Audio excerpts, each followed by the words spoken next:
Leitura do livro Boa Nova, pelo Espírito Humberto de Campos, pelas mãos de Chico Xavier. Capítulo 13. Pecado e Punição. Jesus havia terminado uma de suas pregações na praça pública quando percebeu que a multidão se movimentava em alvoroço. Alguns populares mais exaltados prorrompiam em gritos, enquanto uma mulher ofegante, cabelos desgrenhados e faces macilentas, se aproximava dele com uma súplica de proteção a lhe sair dos olhos tristes. Os muitos judeus ali aglomerados excitavam o ânimo geral, reclamando o apedrejamento da pecadora na conformidade das antigas tradições. Solicitado então a se constituir juiz dos costumes do povo, o mestre exclamou com serenidade e desassombro, causando estupefação aos que o ouviram: aquele que estiver sem pecado, atire a primeira pedra. Por toda a assembleia se fez sentir uma surpresa inquietante. As acusações morreram nos lábios mais exaltados, a multidão ensimesmava-se para compreender a sua própria situação. Enquanto isso, o mestre punha-se a escrever no solo despreocupadamente.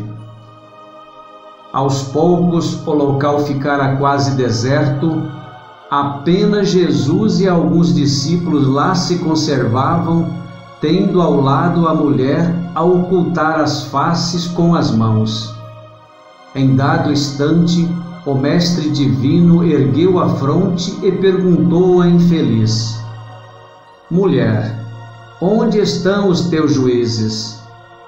Observando que a pecadora lhe respondia apenas com o olhar reconhecido, onde as lágrimas aljofravam num misto de agradecimento e alegria, Jesus continuou: ninguém te condenou?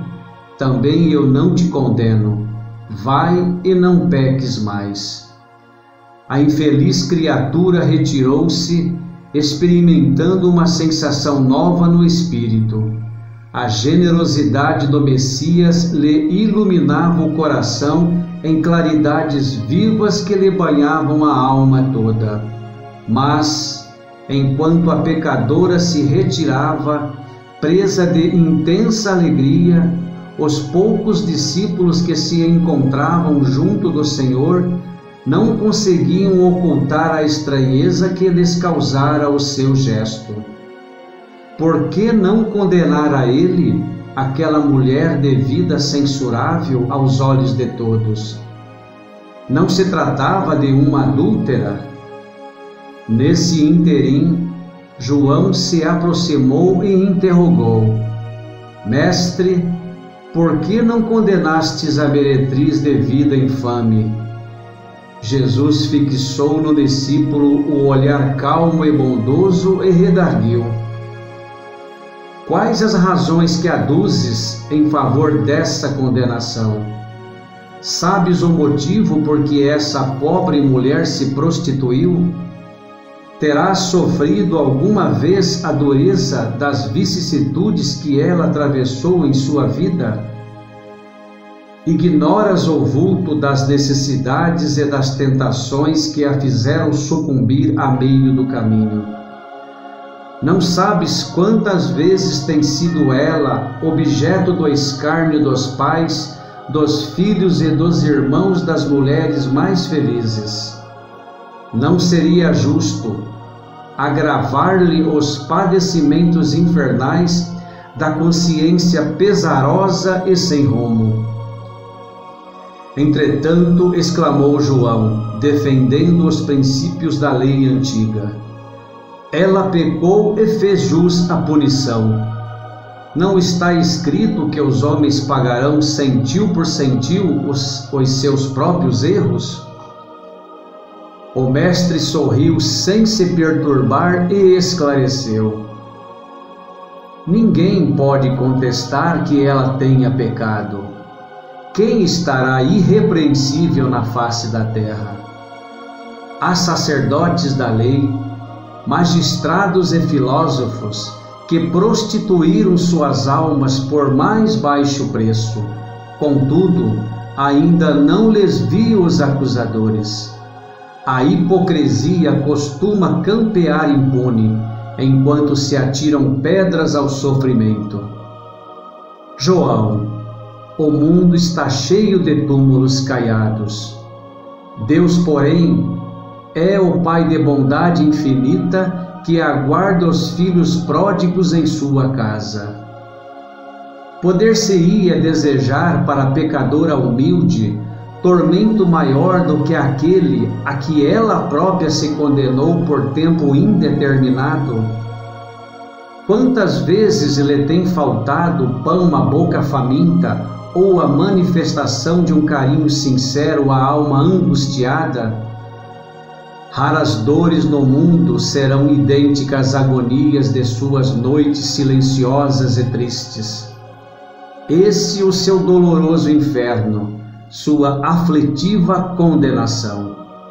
É que em todos os planos da vida, o Instituto da Justiça Divina funciona naturalmente com os seus princípios de compensação.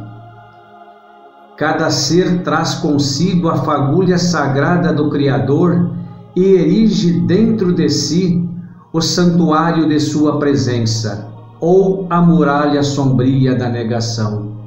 Mas só a luz e o bem são eternos, e um dia todos os redutos do mal cairão, para que Deus resplandeça no espírito de seus filhos. Não é para ensinar outra coisa que está escrito na lei: vós sois deuses. Porventura não sabes que a herança de um pai se divide entre os filhos em partes iguais? As criaturas transviadas são as que não souberam entrar na posse de seu quinhão divino, permutando-o pela satisfação de seus caprichos no desregramento ou no abuso, na egolatria ou no crime, pagando alto preço pelas suas decisões voluntárias.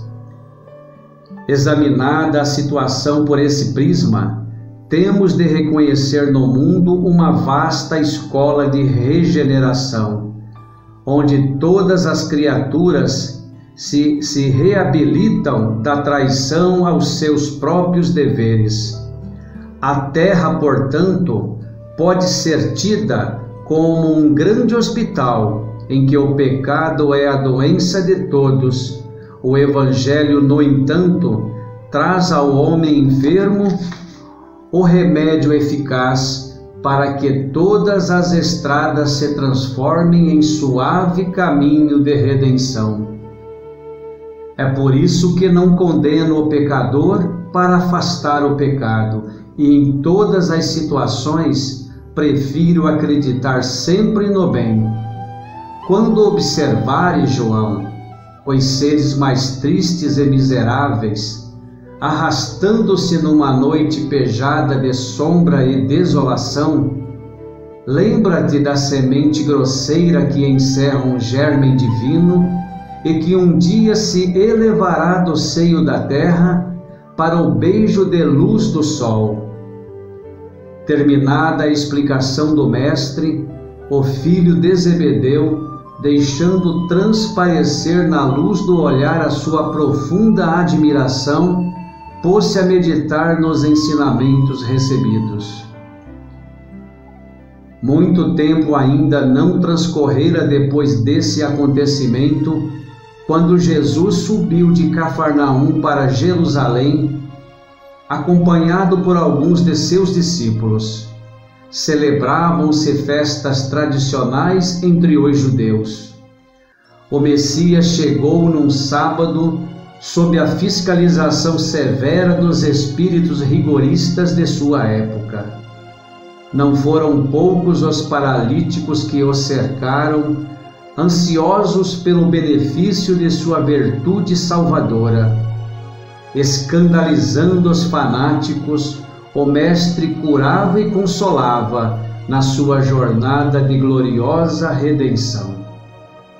Explicando que o sábado fora feito para o homem e não o homem para o sábado, enfrentava sorridente as preocupações dos mais exigentes.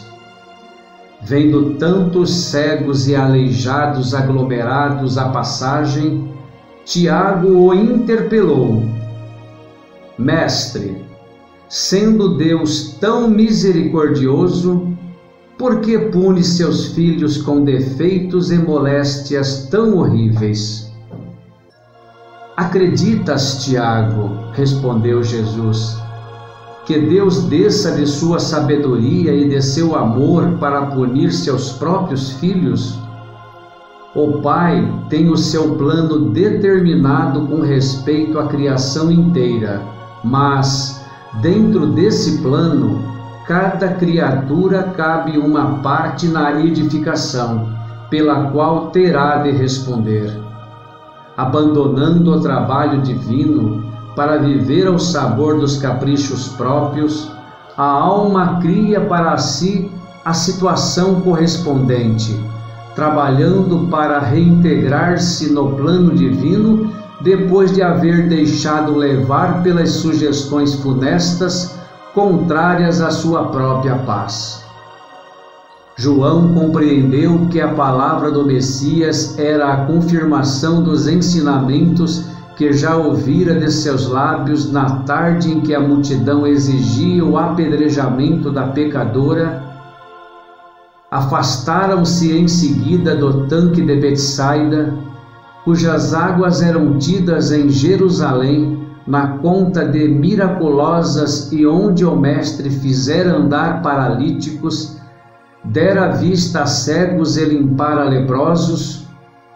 Na companhia de Tiago e João, o Senhor encaminhou-se para o templo, onde um dos paralíticos que ele havia curado relatava o acontecido, cheio de sincera alegria. Jesus aproximou-se dele e, deixando entrever aos seus discípulos que desejava confirmar os ensinamentos sobre pecado e punição, falou-lhes abertamente como se lê no texto evangélico de João: Eis que estais são, não peques mais, para que te não suceda coisa pior. Desde que esses ensinos foram dados, novas ideias de fraternidade povoaram o mundo com respeito aos transviados, aos criminosos e aos inimigos, atingindo a própria organização política dos estados. O Império Romano vulgarizara os mais nefandos processos de regeneração ou de vingança. Escravos ignorantes eram pasto das feras nos divertimentos públicos, pelas faltas mais insignificantes nas casas dos patrícios. Só de uma vez, 30.000 desses servos, a quem se negava qualquer bem do espírito, foram crucificados numa festa próximo aos soberbos aquedutos da Via Ápia. Os açoites humilhantes eram castigo suave. Entretanto, desde a tarde em que Jesus se encontrou com a pecadora diante da multidão, um pensamento novo entrou a dominar aos poucos o espírito do mundo. A substância evangélica do ensino inolvidável penetrou o aparelho judiciário de todos os povos. A sociedade começou a compreender suas obrigações e procurou segregar o criminoso, como se isola um doente, buscando auxiliar-lhe a reforma definitiva por todos os meios ao seu alcance. Os menores delinquentes foram amparados pelas numerosas escolas de regeneração. Todo o sistema da justiça humana evoluiu para os princípios da magnanimidade e os juízes modernos, lavrando suas sentenças, sem nunca haverem manuseado o Novo Testamento, talvez ignorem que procedem assim por ter sido Jesus o grande reformador da criminologia. Assim encerro a leitura, dando graças a Deus.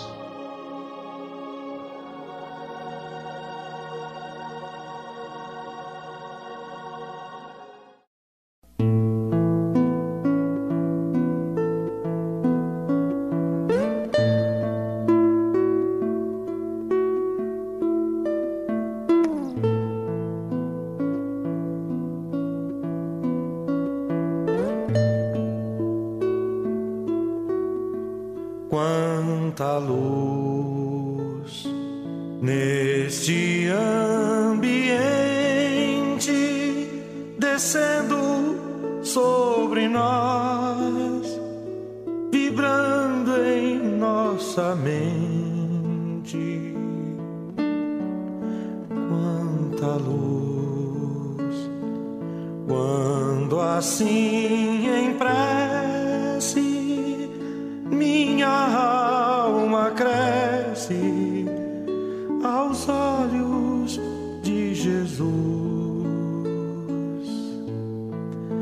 Quanta luz, quando em oração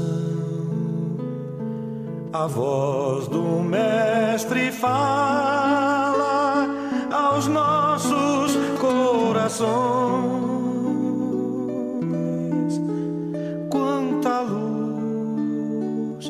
Descendo sobre nós, quanta luz, quanta luz, quanta luz neste ambiente descendo sobre nós, vibrando nossa mente. Quanta luz, quando assim em prece minha alma cresce aos olhos de Jesus. Quanta luz, quando em oração a voz do Mestre fala aos nossos corações. Quanta luz descendo sobre nós.